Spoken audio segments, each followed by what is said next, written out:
Welcome to week 1. I'm going to comment on the instructions, the reading, and the assignments that you have for this week. This is purely optional material. It's just designed to help you if you find this sort of thing helpful. I'm going to go through the reading material and then talk about the writing. If you want to get your books and go along with me, that would be just fine. I'm just going to leaf through it page by page and make comments as I see fit. Starting with this. This is the first book that I suggest you read. Edgar Sheen's book is just a wonderful, wonderful classic. The preface is interesting, and he tells you how the book is organized, of course. And then the material about the author is, I just always think it's helpful to know who you're dealing with. And you are dealing with one of the, well, probably the world's expert on organizational culture in him. On page number 1, where it says Part 1, he outlines what he is going to do in the book as he talks about organizational culture and then moving toward corporate culture. He gives you some of the classic definitions of the levels of culture on page number 2. And then, really, at the bottom of page 3, he summarizes the argument of the book. That long paragraph begins in the middle of page 3.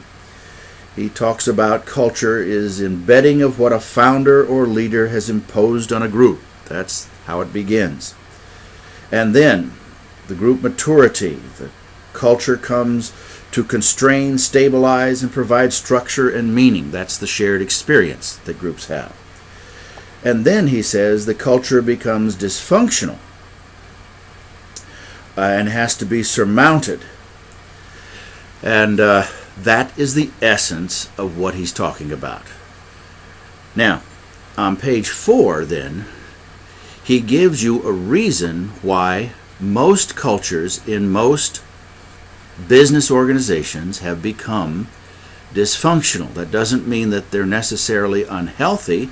They're just not profitable. They're not productive because the world has changed so much.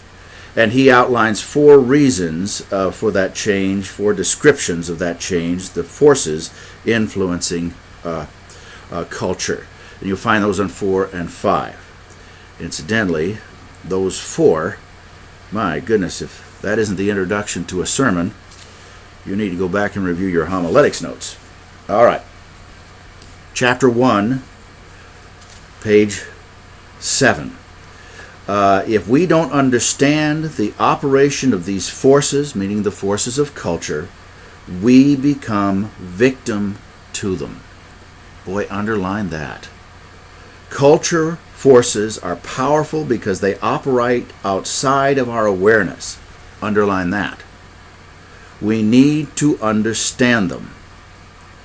They help to explain many of our puzzling and frustrating experiences in social and organizational life. Underline that.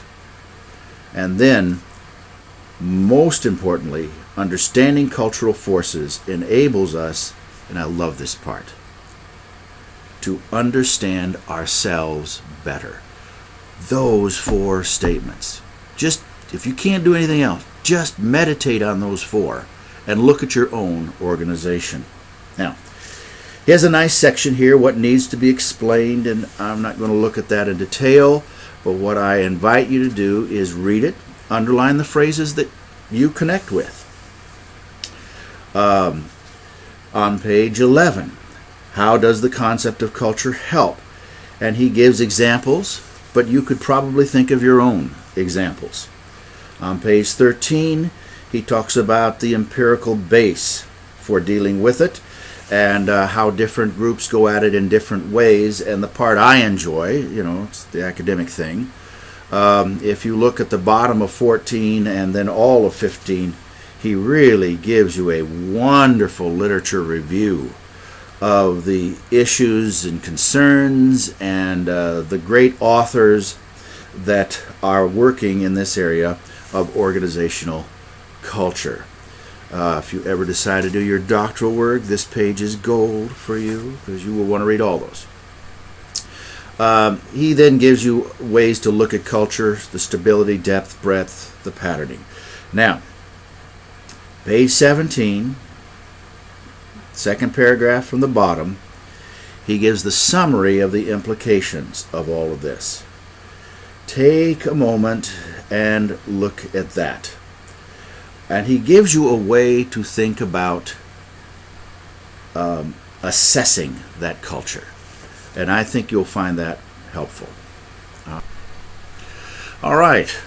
On page 18, he gives his definition of culture.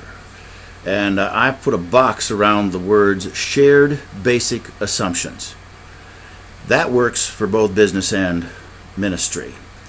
And he also then looks at the issue of cultural politics 2 paragraphs later. We all know of groups, organizations, and societies where there are beliefs and values that work at cross purposes with other beliefs and values, leading to situations full of conflict and ambiguity.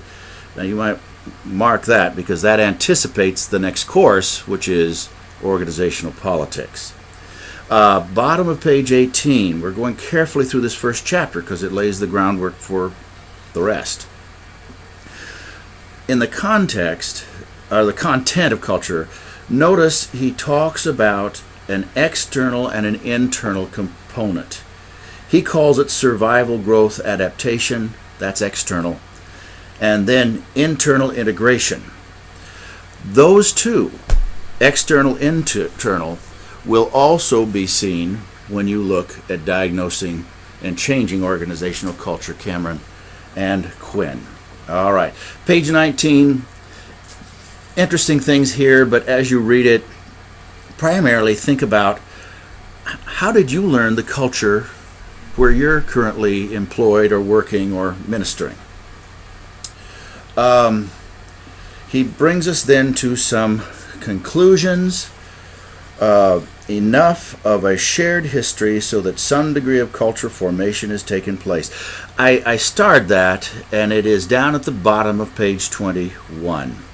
We have these taken for granted assumptions. In an old organization, they don't even know what the assumptions are, but they've had enough shared history for culture to form.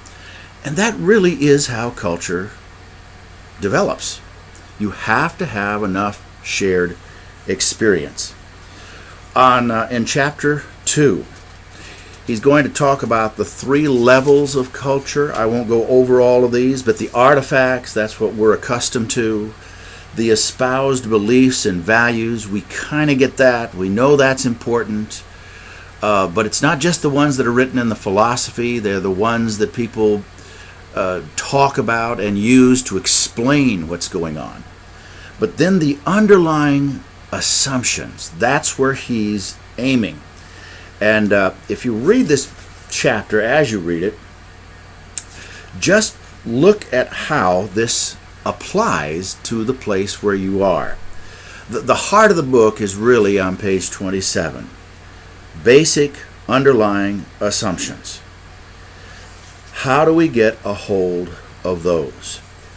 And he talks about arduous and double loop learning, and arduous and shown, and theories in use, and these